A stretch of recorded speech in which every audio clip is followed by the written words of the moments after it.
성경 스케줄대로 잘 읽으시죠? 읽으시죠? 예, 달력에 나와 있는데 그 스케줄대로 좀 읽으시기 바랍니다. 저는 그 스케줄을 맞춰서 좀 설교하고 있는데 어쩔 때는 전체, 성경 전체에 어쩔 때는 한 구절을 택해서 설교를 합니다. 여러분들에게 같이 서로 도움이 되었으면 좋겠어요. 오늘은 이제 욥기 거의 마지막 부분입니다.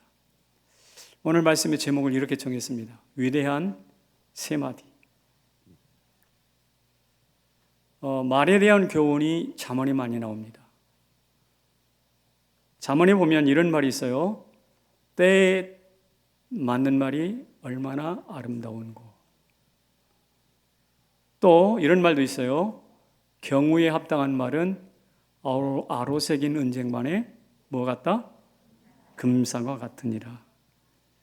안개가 자욱하게 낀 오리무중의 인생에 누군가 때에 맞고 경우에 합당한 말을 할 수 있다면 그 사람은 분명히 보통 사람은 아닐 거예요. 아마 지도력을 갖는 탁월한 사람일 것입니다. 반면에 입만 열면 말의 실수가 계속된다면 그 사람은 어떤 사람일까요? 아마도 평화로운 마을에 불을 지르는 방화범과 같지 않을까 싶습니다. 왜냐하면 야고보는 이렇게 말했습니다. 같이 읽어볼까요? 시작. 혀는 불이요 삶의 수레바퀴를 불사르나니. 혀는 뭐라고요? 불이라 그랬어요. 그래서 수레바퀴 그 삶을 이끌어가는 핵심들을 불살라 버린다라고 말합니다. 말 한마디로 천냥빛을 갚는다고 하는 동양 속담도 있는데 빚을 갚기는 고사하고 어떻게 해요? 불을 질러버린다면 그 사람은 방화범일 뿐만 아니라 인생 전체를 통째로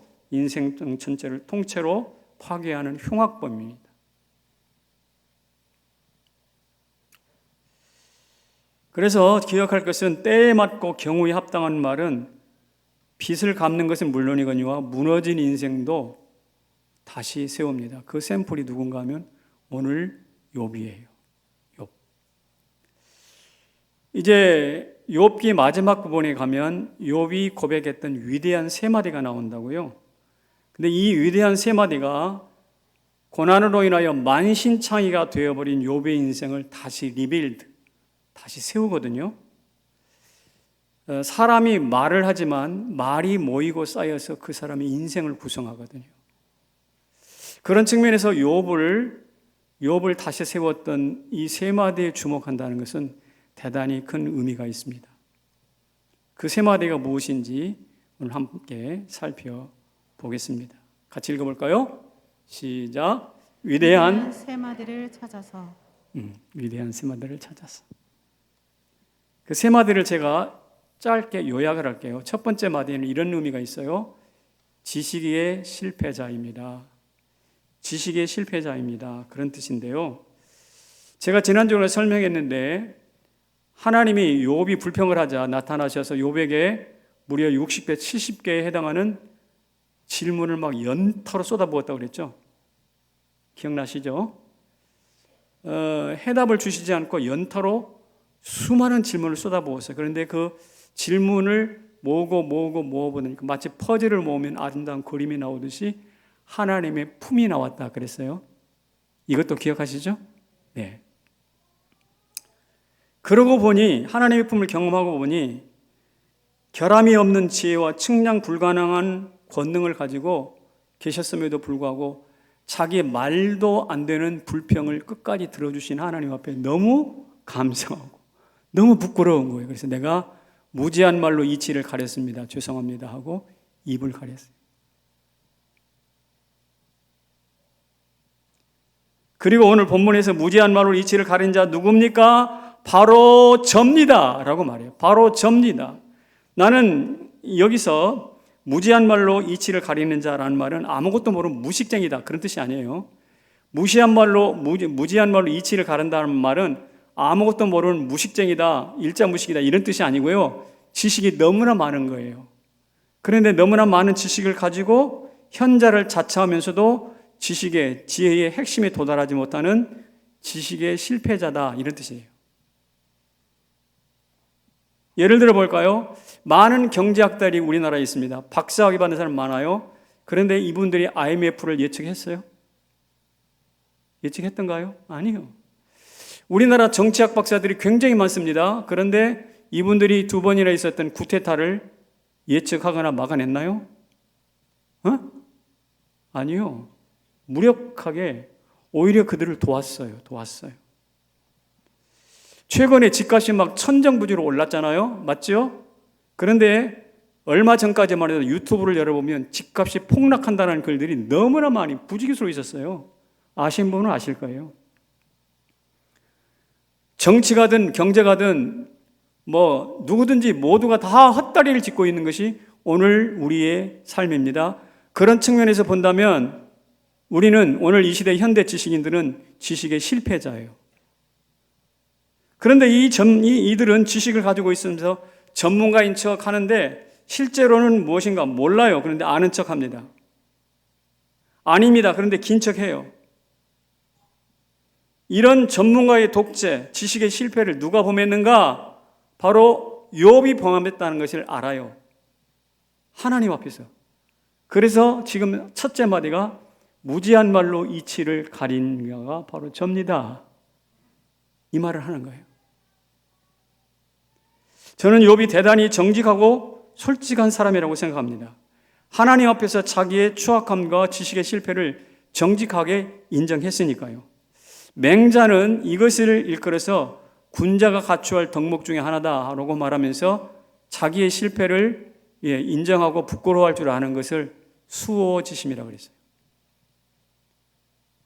긍휼지심도 있고 수호지심도 있고 사양지심도 있고 그런데요. 하여튼 자기의 실수를 부끄러워할 줄 아는 사람 수호지심이. 그런데 누군가 그게 바로 욥이었어요. 더군다나 이것은 수호지심으로 도덕군자의 교훈으로 끝나는 게 아니라 이 수호지심이 부끄러워하면서 자기 실패를 인정하는 이것이야말로 무슨 역할을 하는가? 무너진 인생을 다시 리빌드, 세운다는 거예요. 네? 여기 계신 여러분, 여러분의 인생이 무너졌습니까? 아마 지식의 실패자일 가능성이 많습니다. 한번 돌아보세요. 그것을 인정하면 여러분의 인생은 다시 리빌드, 세워질 가능성이 많습니다. 두 번째, 욥의 두 번째 마디가 이것입니다. 깊이가 다른 신앙을 가졌습니다.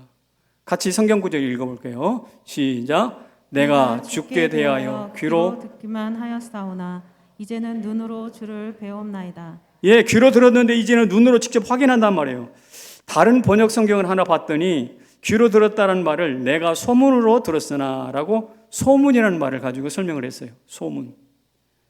그러니까 하나님을 내가 믿고 들었는데 그것은 소문으로 들은 하나님일 뿐인 거예요. 소문신앙입니다. 이것을 걸어서 소문신앙. 여기 소문신앙, 남이 걸음지고 시장 가니까 나도 얼싸스라 따라가는 사람이 혹시 있을지 모르겠어요.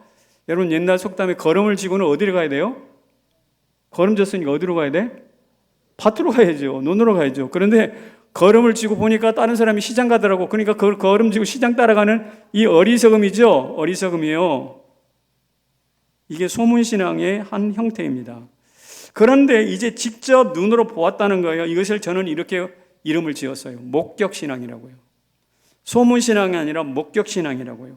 여러분 소문과 목격은 차원이 다릅니다. 소문은 언제든지 물건품처럼 사라져버릴 수 있어요. 그러나 목격자는요. 법정에서 서울 만큼, 법정의 증인으로 세울 만큼 강력한 힘이 있어요. 그 자체가. 소문이 소랑살레를 낳듯이 욥은요 새 친구들과 함께 네가 옳으니 내가 옳으니 뭐 싸우고 논쟁했는데 지금 돌아보니까 그것이 얼마나 유치한 일이었는지 알겠다는 거예요. 그래서 지금 하나님 앞에서 어떻게 얼굴과 얼굴을 마주 보면서 그분의 마음을 사진을 찍듯이 파악하고 경험한 거예요. 마치 저 깊은 우물물에서 물 한 잔 딱 길어가지고 시원한 물을 마시듯이 그렇게 하나님의 마음을 이해할 수 있겠다는 거예요. 마치 심오한 강의를 들을 때 몰랐던 강의를 깨닫고 머리가 맑아지는 것 같은, 머리가 길이 뚝 뚫리는 것 같은 그런 느낌을 받았다는 거예요. 이게 바로 뭐냐? 소문신앙에서 목격신앙, 깊이가 신앙의 깊이가 달라졌어요. 저는 축복합니다. 여기 그냥 어중이 떠중이처럼 지게지고 걸음지고 시장 갔던 신앙들이 깊은 우물을 파마시는 그런 시원한 깊이 있는 신앙으로 바뀌기를 축복합니다. 소리엔 깊이가 있어요. 병아리가 삐약거리는 것과 사자가 포효하는 것과 달라요. 그렇죠? 맛에도 깊이가 있어요. 숙성된 김치 맛과 갓 담은 푸성기 맛은 깊은 차이가 있어요. 비교할 수 없어요. 그렇듯이 신앙에도 깊이가 있다고요. 소문에 따라서 먹먹하더라라는 신앙, 이거 말고 내가 직접 맛보고 느낀 목격 신앙 전혀 다른 차원이에요. 다메섹 도상에서 바울이 예수님을 만나잖아요. 날카롭게 만나요. 그런데 바로 사역을 시작하지 않아요. 그로부터 약 14년 정도의 공백이 있습니다. 고향에서 또 혹은 광야 아라비아로 가서 깊은 묵상의 시간을 가져요. 그리고 14년 후에 안디옥 교회로 사역자로 부름을 받습니다. 다메섹의 바울과 안디옥의 바울은 깊이가 다른 사람이에요. 같은 사람일지라도. 여기 계신 여러분들도 깊이가 다른 신앙인으로 점점 나아갈 수 있기를 주의 이름으로 축원합니다. 그런데 이런 신앙으로 발전하는 게 무엇 때문인가? 세 마디 중에 두 번째 마디, 둘째 말을 잘했기 때문이에요. 같이 한번 읽어봅시다.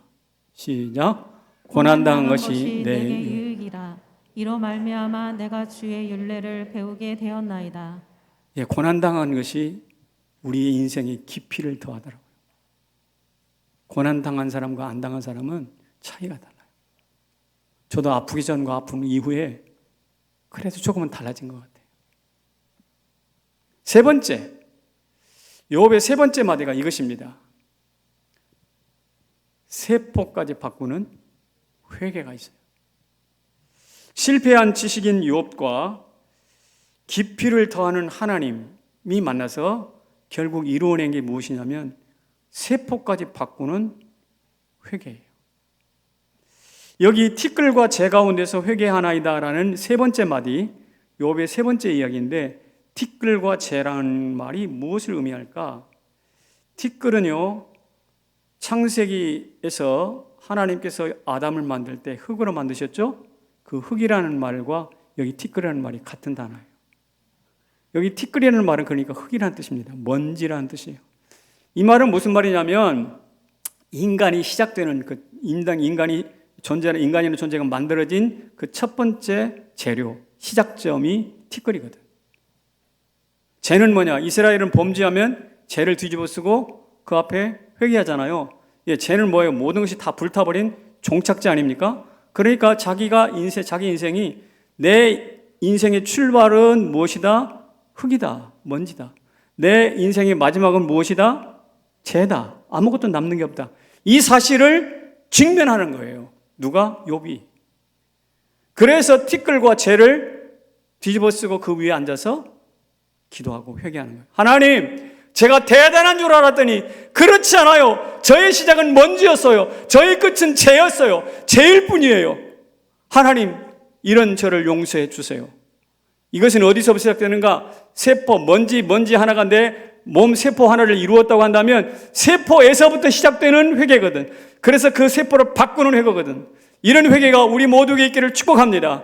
이런 회개는 누구를 바꿨는가? 욥을 다시 세웠다니까.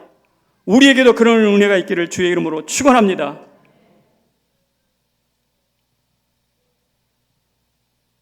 맨날 이기면 안 돼요. 맨날 승리하면 교만해지거든. 그러나 이렇게 저렇게 넘어지고 패배했습니까? 겸손한 철학자가 될 수 있어요. 그래서 소크라테스 말했잖아요. 같이 한번 읽어봐요. 시작. 만족한 돼지보다 배고픈 철학자가 되라. 불만족한 철학자가 되라. 그랬잖아요. 욥도 한때 어깨를 뻐기며 논쟁하던 그 자리에서 이제 나는 죄입니다. 나는 먼지입니다라고 다시 그 자리, 겸손의 자리로 돌아왔어요. 우리 모두 그렇게 되기를 주의 이름으로 축원합니다. 제가 지금까지 욥을 바꾼 세 마디를 이야기했습니다. 첫 번째는 나는 실패자입니다. 지식의 실패자입니다. 두 번째, 이제 깊이가 다른 신앙을 갖게 되었네요. 하나님을 봅니다. 세 번째, 티끌과 재를 뒤집어 쓰고 회개합니다. 내 세포까지, 내 출발과 마지막 종착지를 깨달아 아는 겸손한 회개를 드립니다. 여러분, 빨주노초 파남보 7가지 색깔이 있잖아요. 이 색깔을 하나로 모으면 가시광선이 됩니다. 태양빛이 돼요. 이 태양빛을 하나로 더 집중하면 레이저 광선이 돼요. 그래서 쇠도 뚫어내요. 쇠로 잘라내요. 그러한 것처럼 오늘 욥이 고백했던 이 세 마디를 모으고 집착하면 뭐가 되는가? 우리의 인생을 뒤바꾸고 남는 강력한 힘이 나온다고요.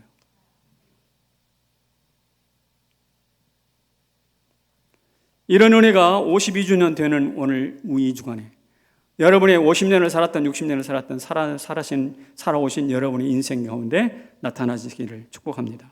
자, 그렇다면 하나님이 어떻게 바꾸시는가? 굉장히 중요하잖아요. 이렇게 바꾸십니다. 뭐라고요? 제사장적 권위를 덧입혀 주십니다. 하나님이 욥의 세 마디를 딱 들으신 다음에 바로 하나님의 시선이 옮겨가는 대상이 있어요.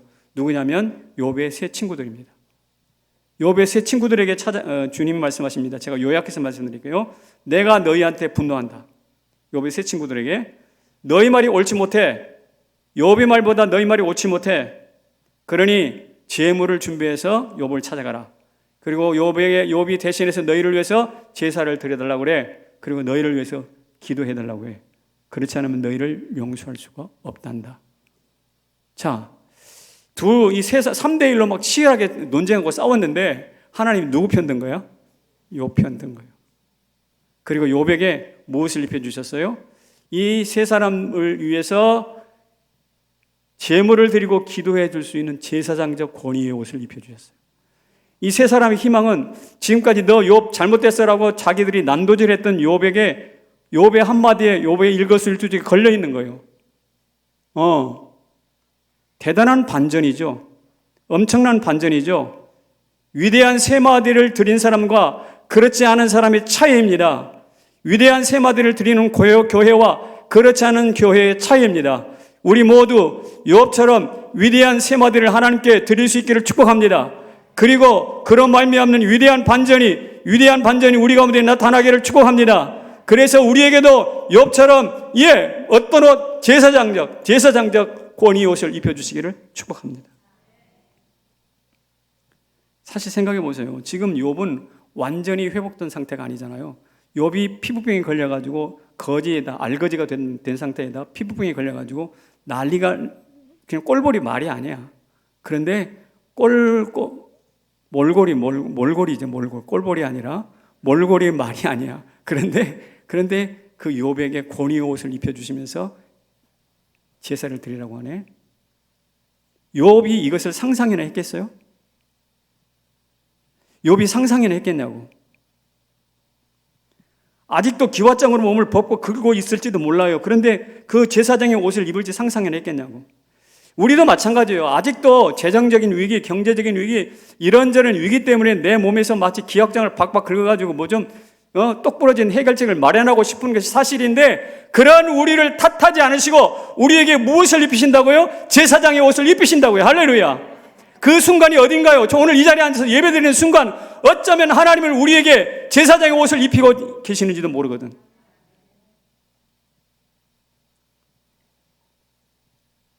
그래서 우리는 물어야 합니다. 나는 지금 욥처럼 잿더미에 앉아가지고 내 몸을 기와장으로 박박 긁고 있는 상태인가? 아니면 미래로 나아가는 새로운 가능성의 출발인가? 그래서 잿더미인가? 구루터기인가? 물어야 된다는 거예요. 여기 불이 활활 타가지고 다 모든 것을 꼬실러 버렸어요. 꼬실러 버렸던 게 뭔지 알죠? 다 꼬실러 버렸어요. 남는 건 밑둥밖에 없어요. 그러면 어떤 사람은 잿더미가 됐네 라고 말하는 사람이 있어요. 그러나 어떤 사람은 저 아직 안 탄 나무 밑둥에서 다시 올라올 거야. 이게 그루터기를 보는 거예요. 욥은 다 타버린 잿더미인 줄 알았더니 하나님이 권위의 옷을 입히신 다음에 그를 그루터기로 만드시더라고. 할렐루야. 이런 은혜가 우리 모두 있기를 소망합니다. 그래서 우리가 나이를 점점 먹어가고 있는데 우리 교회 52주년이 됐는데 이런 질문을 꼭 하고 지나가야 될 것 같아요. 한번 눈을 부릅뜨고 읽어보겠습니다. 시작. 노인인가 어린인가?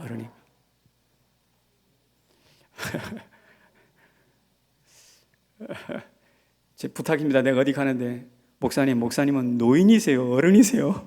저한테 묻지는 마세요. 참 찔리는 질문이 맞습니다.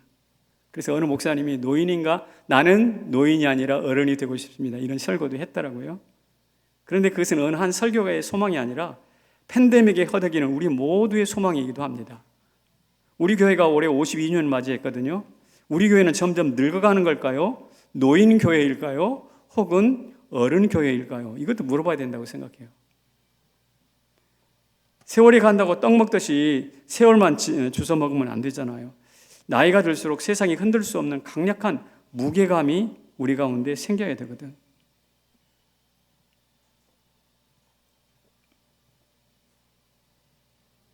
괜찮아요. 저를 보세요. 신경 쓰지 마시고 저를 보시라.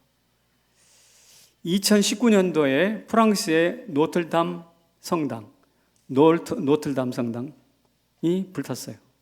재작년이죠. 세계의 많은 사람들이 불타는 모습을 보고 다 아쉬워했어요. 저거 타면 안 되는데. 왜 그럴까요? 역사를 담은 오래된 건축물이, 그 건축물이 한 거의 1100년도에 세워졌으니까 거의 1000년 가까이 세워진 모든 사람이 이제 타면 안 되는데. 그런데 아쉬워하는 이유가 그게 전부가 아니었어요. 노틀담 성당은 프랑스를 새롭게 하는 힘이 있었어요. 1100년대에 제3차 십자군 운동이 필요할 때 여기에서 우리 십자군을 조성합시다라고 했던 곳이 바로 거기 노틀담 사원이에요. 1302년도에 삼부회라는 국가적인 대회의가 거기에서 또 열렸어요. 1804년도 저 유명한 나폴레옹이 대관식을 거기서 했어요. 이것뿐만 아니라 수많은 역사적인 사건들이 노틀담 사원에서 있었거든요. 그러니까 역사의 변곡점입니다. 전쟁이라든지 국가의 정책을 만드는 것이라든지 왕이 혹은 미테랑 대통령의 무슨 위로 미사도 거기서 열렸다고 하니까 국가적인 사건들이 거기서 나타나고 거기서 나타나는 그 사건을 통해서 프랑스 백성들이 어떻게 다시 힘을 얻었거든요. 그러니 빅톨 유고라는 유명한 대문호가 있잖아요. 프랑스. 이분이 이런 성당의 소중함을 알기 때문에 노틀담의 콥추라는, 이건 영어로 맞는 그런 작품을 써서 무너져버린 저 노틀담을 다시 회복합시다라고 복원운동을 펼치기도 했습니다. 이것은 무엇인가? 단지 오래된 성당이기 때문이 아니라 어려울 때마다 프랑스 민족과 국가에 엄청난 힘을 공급해 주었기 때문에 그런 거예요. 그래서 그 눈을 가지고 성남 제1교회를 봅시다. 우리 교회는 성남에서 제1호 교회라고 자부심을 가지고 있어요. 알고 계시죠? 그런데 그 자부심이라는 것이 성남이 어려울 때 새로운 영성과 희망의 메시지를 전하지 못한다면 그것은 혼자 꽁얼대는 잠꼬대에 불과할 수가 있거든. 우리 이렇게 되면 안 되잖아요. 우리 다시 코로나로 인하여 무너져버린 우리의 영적 견이, 교회 견이 52년 역사만 자랑하는 이 헛껍데기의 이런 모습에서 다시 리빌드, 다시 세울 수 있기를 축복합니다. 오늘 그것을 소망하는 분들이 여기 다 나와서 예배를 드리고 있는데, 그래서 저는 여러분들에게 이렇게 요청합니다. 우리 모두가 욥처럼 실패한 지성이 아니라 깊은 신앙과 세포까지 새로워진 회개로 거룩한 성도 되기를 소망합니다. 욥처럼 피부에 아직 딱지가 붙어 있을지라도 세상을 향해 제사장적 책임을 다하면서 깊이 예배하고 기도하는 우리가 되기를 소망합니다. 머리 좋은 천재가 아니라 예수님의 성품을 담는 아름다운 성도들 되시기를 주님의 이름으로 축원합니다. 우리 교회 육남전도의 전도지를 매주마다 만들어서 한 200부 이상 돌리고 있어요. 요 밑에도 여관 쪽에도 그래서 여관에 있는 어느 분이 저한테 전화했다고 항의 전화했어요. 이제 전도지는 그만 돌리라고, 누가 읽느냐고. 그래서 제가 죄송하다고 그랬는데 어쨌든 끊임없이 돌리고 있어요. 근데 육남전 어른이 70대 넘으신 어르신들이거든요. 그런데 그분 전도지에 살린 글이 지난주에 있었어요. 그래서 제가 특이해서 한번 소개해 볼게요. 공자 이야기를 거기다 써놨더라고요. 옛날 어른이시니까 공자 이야기 할 수도 있겠다 싶어서 한번 들어보세요. 공자가 마차를 타고 가는데 어느 한 꼬마가 흙 장난을 하고 있어요. 흙으로 성을 이렇게 쌓으면서 재밌게 놀고 있습니다. 한참 기다리던 공자가 얘야 길을 좀 비켜줄 수 있겠니? 라고 물었죠. 그랬더니 이 꼬마가 하는 말이 수레가 마차가 성을 비켜가야 합니까? 성이 마차를 비켜야 합니까? 이게 뭔 말인지 잘 모르겠어요. 예. 지금 당신은 이것이 모래성인 것 같은데 나한테는 옮길 수 없는 견고한 성입니다. 마차가 비켜가야지. 어떻게 이 성을 옮기라고 하십니까? 이런 이야기예요. 한 방 얻어맞은 거죠.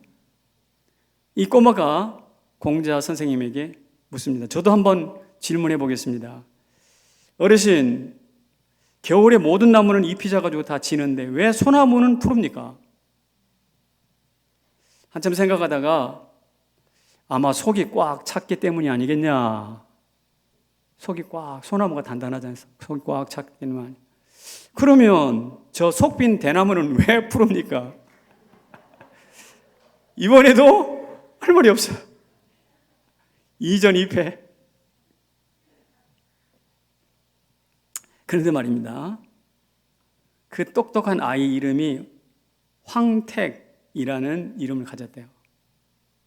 근데 그 아이를 바라보면서 공자가 깊은 한숨, 탄식을 쉬어요. 왜 그런지 아십니까?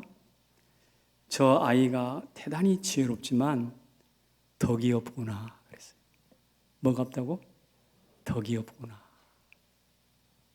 만약에 저 아이가 덕이라는 것이 알았다면 연로한 노인이 지나갈 때 태도가 저러진 않을 텐데 라는 것이죠. 그래서 제가 덕이라는 말이 또 궁금하잖아요. 그래서 제가 동양의 이야기니까 동양 철학의 근거에서 덕을 찾았어요. 동양 철학에서 덕 그러면 노자의 도덕경을 빼놓고는 논할 수가 없어요. 그래서 도덕경에 보면 덕에 대하여, 도와 덕에 대하여 이렇게 말했습니다. 한번 읽어볼게요. 시작. 도는 낳고 덕은 기른다. 사물 모양이 잡히고 힘의 흐름이 생긴다. 기르고 보살피고 이루고 성숙시키고 돌보고 덮어준다. 나퇴 소유하지 않으며 위하되 뻐기지 않고 기르되 간섭지 않으니 그윽한 덕이라 부른다. 읽어서 한 번 읽어서는 팍 머리에 들어오는 말은 아닌데 그 뒷부분에 이런 말이에요. 도와 덕이라는 것은 나퇴 소유하지 않아. 위하되 뻐기지 않아. 기르되 간섭하지 않아. 그리고 그윽해. 그윽해. 이게 없다는 거예요. 황택은 천재였으나 보살피고 성숙시키고 그런 덕이 없어. 그래서 그는 역사에 이름을 남기지 못하였다라고 이야기합니다. 여러분, 하나님이 지금 욥에게 입혀준 제사장적 권위가 있었다고 그랬죠? 그 권위의 핵심이 뭘까요? 그 권위의 핵심이 뭘까요? 친구들에게 나를 위해서 제사 드려줘라고 찾아온 친구들에게 그거 봐 내가 옳지라고 뻐기지 않고 그들을 덮어주는 그윽함이 있었습니다. 누구에게? 욥에게. 주님은 오늘도 그런 사람 찾아요. 주님은 오늘도 여기 앉아있는 저와 여러분에게 그것을 기대하세요. 주님은 52년 된 우리 교회에게 그런 그윽함이 있는 교회 되기를 요청하십니다. 그렇게 되기를 소망합니다. 오늘 선물을 줄 텐데 그 선물 받으면서 성남제일교회가 그윽한 교회 되게 해 주옵소서. 기도해 주시길 바랍니다. 그런데 갑자기 도덕경 이야기로 가니까 아이고 우리 같은 사람들이 뭐 우리 같은 필부 필남이 뭘 하면서 나는 못할 것 같아 라는 생각을 가질 것 같은데 여러분 이게 기독교와 동양 사상의 차이예요. 기독교는 우리 하나님이 그것을 직접 해주세요. 그런데 동양에서는 그것을 교육으로 달성해야 되는 과제예요. 자, 그것을 소개할게요. 같이 읽어봅시다. 시작. 나는 공사 중 끝날 때까지 끝난 게 아니다. 나는 내가 나를 공사하는 게 아니라 하나님이 나를 위해서 공사를 이미 시작하셨습니다. 하나님이 우리 가운데 그 감을 언젠가는 이루고 말 것입니다. 그래서 끝날 때까지 끝난 것이 아닙니다. 얼마 전에 삼성하고 LG하고 야구 경기가 있었습니다. 9회 말까지 LG가 1대0으로 이기고 있었어요. 9회 말 이제 삼성의 마지막 공격이 되었습니다. 그런데 그 마지막 공격에서 삼성이 안타 3개를 쳐버렸어요. 2루타 2개. 그래가지고 어떻게 3대1로 역전패를 했어요. 삼성이 역전승을 하고 LG는 역전패를 했어요. 그러니까 그 운동장에 삼성을 응원했던 사람들이 난리가 벌쩍벌쩍 있으면 이겼다. 그때 아나운서가 뭐라고 말했는 줄 아세요? 야구는 몰라요. 어떻게 될지 몰라요. 끝날 때까지 끝난 게 아니에요. 야구는 몰라요. 끝날 때까지 끝난 게 아니에요. 그렇습니까? 야구만 그렇습니까? 인생도 그렇습니다. 욥도 그렇습니다. 특별히 하나님은 당신의 손을 묶어놓으시지 않으셨어요. 하나님은 지금도 일하고 계십니다. 우리를 위하여 공사 중이십니다. 저 뒤에 로비를 공사하듯이 하나님께서 교회 로비 공사뿐만 아니라 여러분의 마음과 인성도 바꾸고 계십니다. 52년이 아니라 날이 갈수록 점점 푸른 교회가 되도록 공사하고 계신다고요. 그러므로 끝날 때까지 끝난 것이 아니라는 사실을 기억하시기를 주님의 이름으로 축원합니다. 참치캔 하나 보니까 12개씩 들었더라고. 근데 우리 교회 아들 부부 나오면 참치캔 4개가 나와요. 그럼 48개요. 그럼 참치캔 하나를 48, 이거만 아마 1년을 먹을 것 같은데? 한 달에 2번씩. 어쨌든 1년은 먹을 때마다 기억하십시오. 먹을 때마다 뭘 기억하시는가? 하나님이 우리를 위해서 공사 중이다. 하나님이 그 참치가 어디서 저 남태평양에서 먼 원양업에서 잡아다가 이 조리해가지고 캔에다 집어넣어서 기름 먹고 포장해서 여기까지 배달해가지고 여러분 손에 들어갔잖아요. 얼마나 긴 과정을 거칩니까? 하나님이 다 하신 과정인데 그렇게 하듯이 이 참치 남태평양에 있는 참치를 내 입속에 집어넣어 주신 하나님의 손길이 사실이라면 나를 오늘 그윽한 성도, 그윽한 노틀담 사원처럼 그윽한 성남제일교회 만드시기에 부족함이 없는 분이라고 저는 믿습니다. 그런 일들을 우리 가운데 행하실 거거든. 오늘 욥만 보세요. 욥도 말입니다. 처음에는 부자이고 의인이었는데 막 쫄떡 망하잖아요. 근데 42장에 와보면 다시 하나님이 회복시킵니다. 어떻게 되는가 한번 읽어볼까요? 시작. 친구들을 위하여 기도할 때 욥의 공경을 돌이키시고 모든 소유를 갑절이나 주신지라. 어떻게요? 갑절을 주신다고 그랬죠. 갑절.